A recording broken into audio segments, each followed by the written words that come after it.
In this session, I am going to discuss the attributes. In real world, an object can be described by using its attributes. For example, take a car. What are the attributes of a car? Color, height, width, all these are becomes attributes of the car. Using this attribute, we can describe the car object. Similarly, to describe the visual element, we need attribute.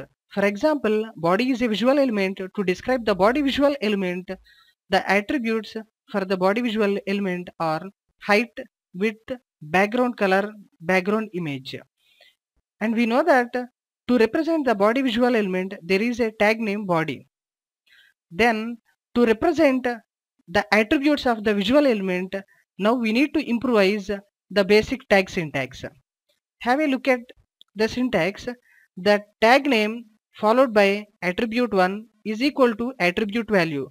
Attribute value must be in double quotes or a single quote. For attribute 2 is equal to value 2 and so on. Attribute n is equal to value n. Each visual element is having specific attributes. Go to practical approach and have a look at how to fix the background color of a website. This is the body tag. The attribute for the body tag to represent the background color of the body visual element, the name of the attribute is bg color. Bg color is equal to, I told you the value should be in double quotes. The name of the color is olive. Save the program and go to first.html. Refresh.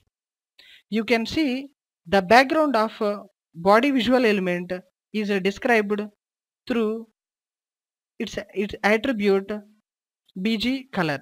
Similarly, there is an attribute background. Using background, you can set the background image of the body visual element.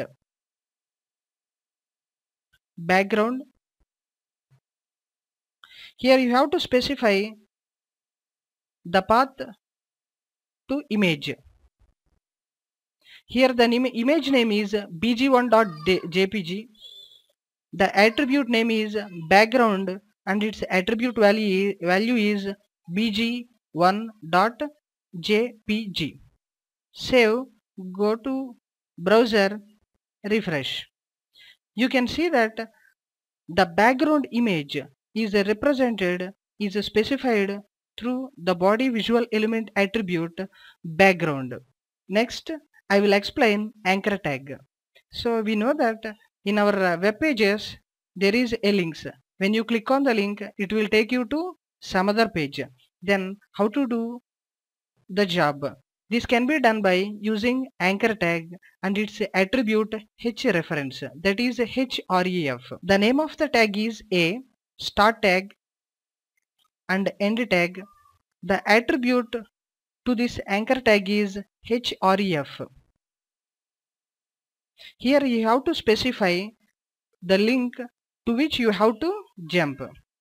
http://www. Here I specified the tutesdaddy.com. Don't forget to include http. And here you have to write the name of the link.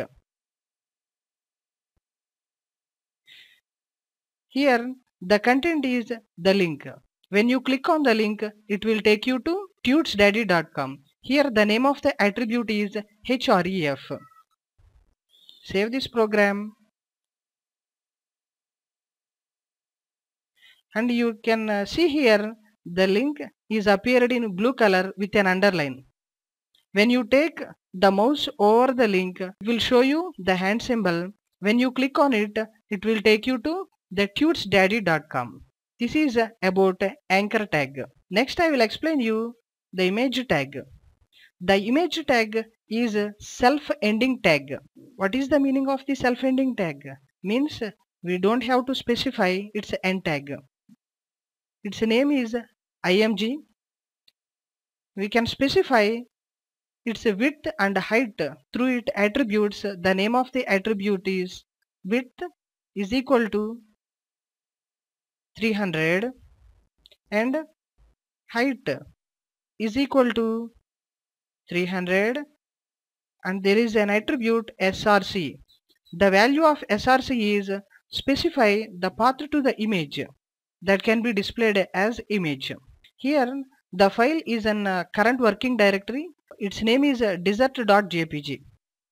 I am copying this thing. Its extension is .jpg.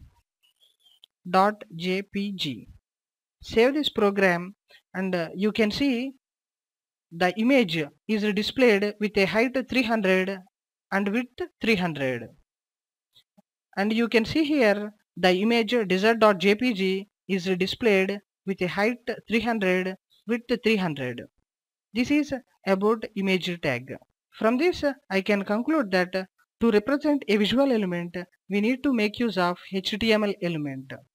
To represent the attributes of the visual element we need to make use of the tag attributes. I am emphasizing that each and every visual element is having specific attributes.